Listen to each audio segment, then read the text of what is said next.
All right, let's get right into it. Today we're tackling a topic that sounds like something straight out of a history book, but it's happening right now. We're talking about the dust that kills.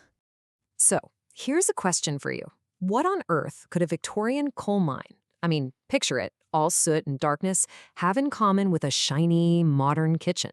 You know, the kind you see in magazines. Well, the answer? It's pretty shocking. The connection is a deadly dust, a disease that most of us probably think of as a thing of the past, something from the Industrial Revolution, is making a comeback. And it's becoming one of the biggest workplace health crises we face today. Yeah, you heard that right. These illnesses that we thought were basically gone, relics of a bygone era, they're now hitting a whole new generation of workers, and in jobs that you would never, ever think of as dangerous. And the disease at the forefront of this terrifying return? It's called silicosis. So let's really get into what makes this such a threat right now.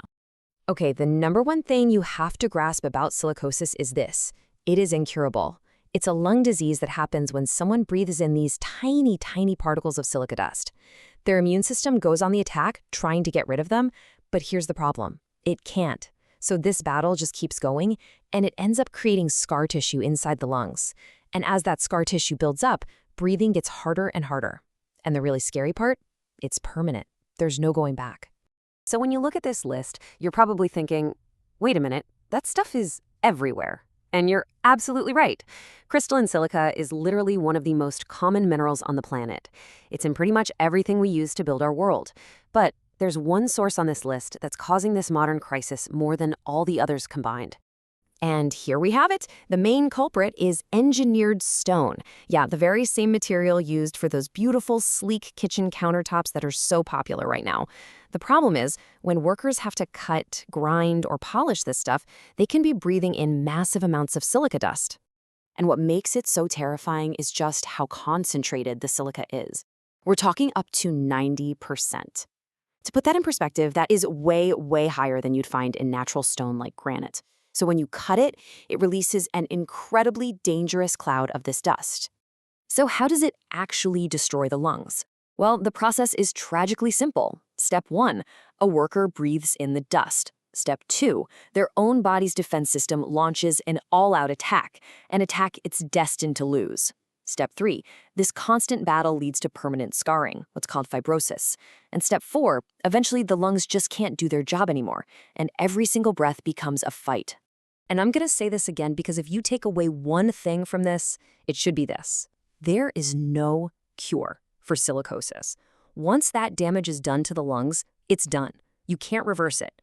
The only thing doctors can do is try to manage the symptoms, maybe give you oxygen. And in the absolute worst case scenarios, we're talking about a full lung transplant. But silicosis isn't an only child. It's actually part of a whole tragic family of diseases caused by dust, and they're all preventable. They've been around for centuries, affecting workers in all sorts of jobs. Let's take a look at a couple of its relatives. First up, you've got coal workers' pneumoconiosis. Most people just know it as black lung. Just like the name says, it's caused by breathing in coal dust, and it absolutely ravaged generations of miners, especially in places like the old coal fields of Scotland. Then there's the infamous one, asbestosis. This comes from breathing in asbestos fibers. It was a huge problem for people with long, heavy exposure. Think shipbuilders, construction workers, people working with insulation. It left its mark on so many people throughout the 20th century. And it's not always about these heavy industrial materials either. You can get something called occupational asthma from things that seem totally harmless. Wood dust for a carpenter, flour for a baker, even chemicals for spray painters. And the really rough part is, once your body becomes sensitive to it, even the tiniest little bit of exposure can set off a really bad attack. And finally, we have COPD, that's chronic obstructive pulmonary disease. Now, a lot of people connect this with smoking, and for good reason, but it can also be caused, or made a heck of a lot worse, by being around all kinds of workplace dust for years and years. We're talking everything from coal dust to grain dust in agriculture. Okay, so when you're faced with these awful, incurable diseases, what happens next for the people who are sick? Is there anything they can do? Well, there is. Let's talk about the path to justice. One of the toughest things about these cases is just the time, the long shadow it casts. Someone could have been breathing in this dust back in the 80s, right? But the disease grows silently for 10, 20, even 40 years. And then, bam, they get a diagnosis today. You can imagine how hard it is to trace that illness all the way back to one specific job from decades ago. But here's where the law is really clear, and this quote gets to the heart of it. The dangers of silica dust are not a new discovery. We've known about them for over 100 years. So an employer, whether it's today or 30 years ago, they can't just throw up their hands and say, "Oh, we had no idea." They absolutely can't. They had a responsibility, a duty to keep their workers safe. So when someone does make a claim, the compensation they might get usually falls into two buckets. The first is called solatium. That's a legal term for the human side of things, the pain, the suffering, the fact that your life has been turned upside down. The second part is special damages, which is much more straightforward. That covers all the financial hits, the money you've lost from not being able to work, the medical bills, the cost of care. And the process for making a claim? Well, it's a bit like detective work. It starts with getting good legal advice. Then you have to build this incredibly detailed history of every job, every place you might have been exposed. Medical evidence is, of course, absolutely essential. And then comes the really tricky part. You have to track down that old employer, and even more importantly, find out who their insurer was back then. Only then can you actually move forward. And all of this brings us to our final and maybe most important point.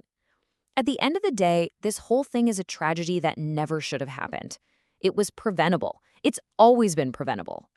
I mean, this quote really says it all, doesn't it? The dust could have been stopped.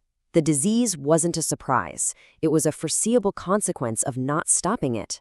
So this isn't some random, tragic accident. It's a failure to protect people. And even though these cases are complex and the diseases themselves are just awful, it is so important to remember this. The law offers a clear path to justice. It's designed to hold companies accountable when they've let their workers' lungs be destroyed by dust that they never, ever should have been breathing in the first place. So I want to leave you with this one final nagging question.